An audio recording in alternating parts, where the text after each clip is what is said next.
What is going on, beautiful people of the world? My name is Garrett Wolf, and I am the host of the #1 podcast for people who are trying to go from skinny fat to fitness free. I've built my body over the last 8 years through trial and error, and in the last 3 years, I've helped hundreds of online clients shred unwanted fat and embody the best version of themselves. Now, let's jump right into today's show. What is going on, beautiful people of the internet? Welcome back to the Garrett Wolf podcast. This is the #1 show for people who are trying to go from skinny fat to six-pack abs, all without giving up the most enjoyable aspects of their life. In this episode, we are going to be talking about and eradicating the myth that abs are made in the kitchen. All right, they are not made in the kitchen. They are made in the gym, and that's a fact. If at any point during this episode you like my smirky little face or you enjoy anything that I have to say, then please screenshot my face, 3, 2, 1. Share it to your Instagram stories, tag me at _Garrett Wolf, and I'll get back to you with a nice little free gift.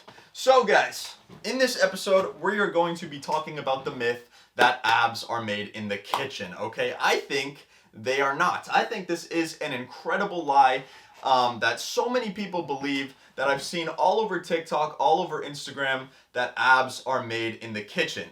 And I see where they're coming from. I see where they're coming from with this claim, because abs are made in the kitchen, right? The argument is kind of, you're never really going to see your abs unless you cut down to a low enough body fat percentage to where you're lean enough that you can actually see them. That's true. That's great. I love that. Love that claim. Love everything about that. That's 100% true. What's not true is that abs are made in the kitchen. The word made is incorrect. It's simply wrong. It's a improper use of the English. That is the improper use of the English language. My fault there. Gotta work on the enunciation, the pronunciation. Anyway, they're not made in the kitchen, because the word made means to craft or to create. You're not crafting or creating or building upon your abs while you're in the kitchen. This is simply untrue. You may be cooking up food that will allow your body to be in a state of starvation, aka a calorie deficit, right? And you might be losing weight that way. But that's improper use of the English language, saying that abs are made in the kitchen, because that would mean that you're building upon them as you're cooking up your food in the kitchen, which is simply, as we all know, not true.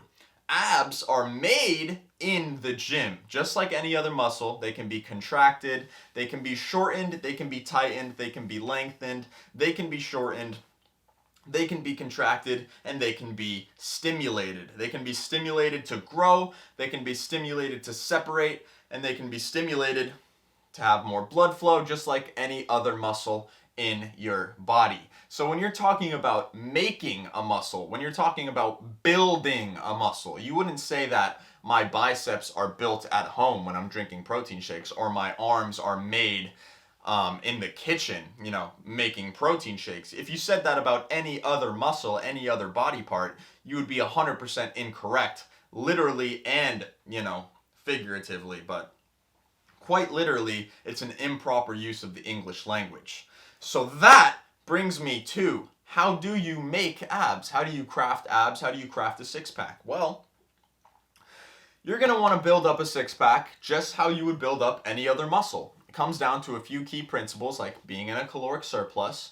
Number 2, making sure you're getting proper muscle building stimulus, which is made in the gym by doing ab workouts.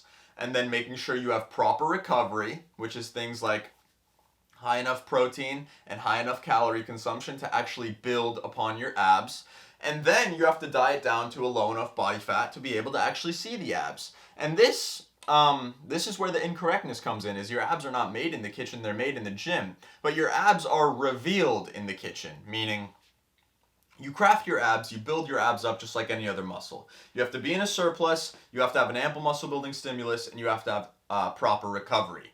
So that's how they're made. But then they're revealed in the kitchen by being in a caloric deficit, by making nutritious meals, nutrient-dense meals, not calorically dense meals, because that's what you do when you're bulking, but nutrient-dense meals, which is what you eat to stay satiated while cutting.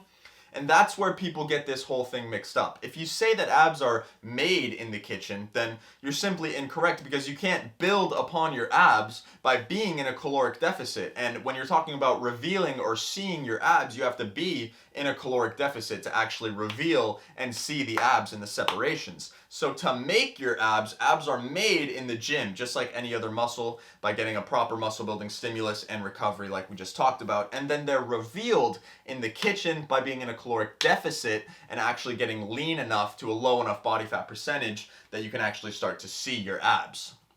When you're talking about ab definition, especially oblique definition and ab separation, this is 100% due to the training that you are putting upon them in the gym, putting upon yourself in the gym. So how I would recommend you go about this is, I wouldn't train them every day. I know some people preach that, but if you're training them with an ample muscle building stimulus, you wouldn't train them every day because they would be sore, right? Just like any other muscle, you wouldn't train your biceps every day, at least extensively. You wouldn't train any other muscle every single day, because as you know, you're going to get sore. And how can a muscle rebuild and have proper recovery, like we just talked about, if you're constantly hammering it, always breaking it down over and over and over again every single day? It's just simply not going to have time to recover. So I would do anything like 1 to 3 days a week for ab training, just like you would for any other muscle. It's just the same as any other muscle. You should treat it as such. And this is where the myth kind of hurts people. This is where the myth hurts people a lot of the time, because they think abs are simply made in the kitchen and that you can't build upon them in the gym. So they completely don't do any kind of ab training. They just completely ignore ab training. They completely ignore their abs. They never train them. And this stops a lot of people from getting that glorious kind of poppy looking six pack, because that's actually made, crafted, and created in the gym by the muscle building stimulus that you place upon your abs. So this is something that you need to keep in mind. It's really, really important when you're talking about building up a six pack, building up some abs.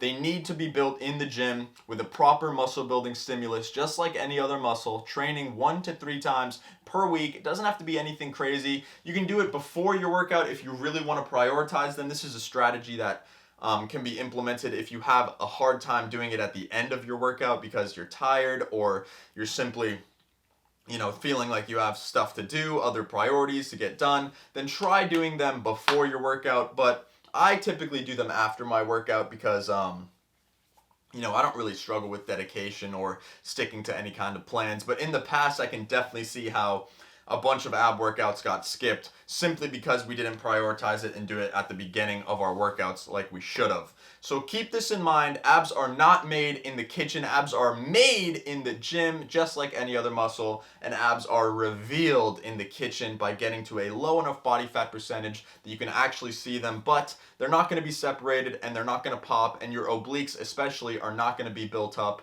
if you don't work on crafting them, curating them, building them up, and making them in the gym. Unless you have godlike genetics. If you have godlike genetics, your abs might pop.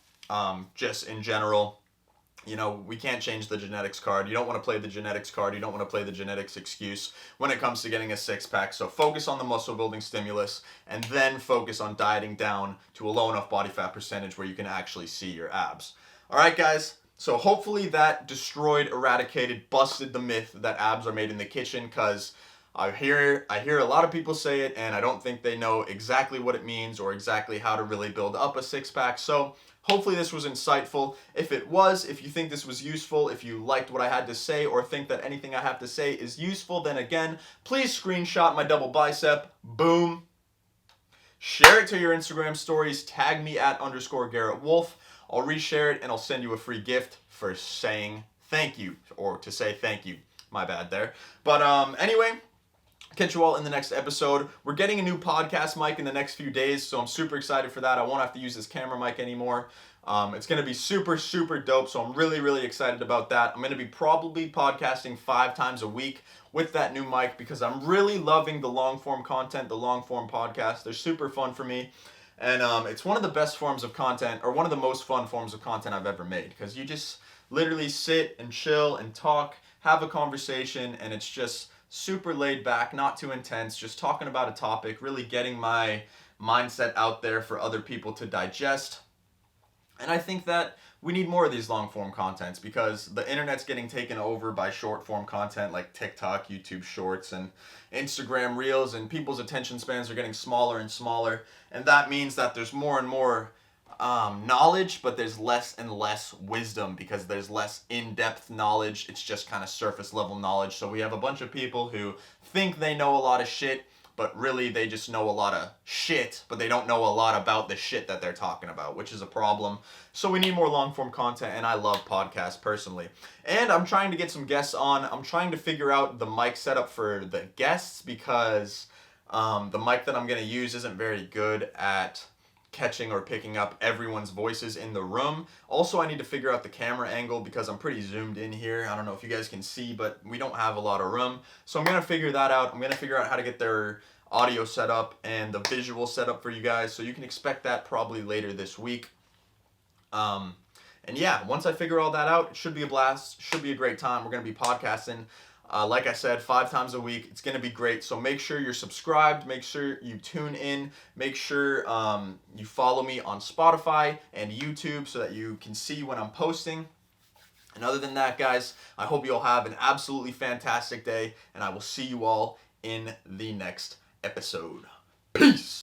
Thank you so much for tuning in today. Hopefully you got some value. If you did get value and you want to learn a little bit more about how you can go from skinny fat to fitness freak, just head over to my Instagram @_Garrett Wolf and DM me the word muscles, and I'll reach out to you and see if I can help. Again, thank you guys so much for tuning in today, and I will see you all in the next episode. Peace, peace!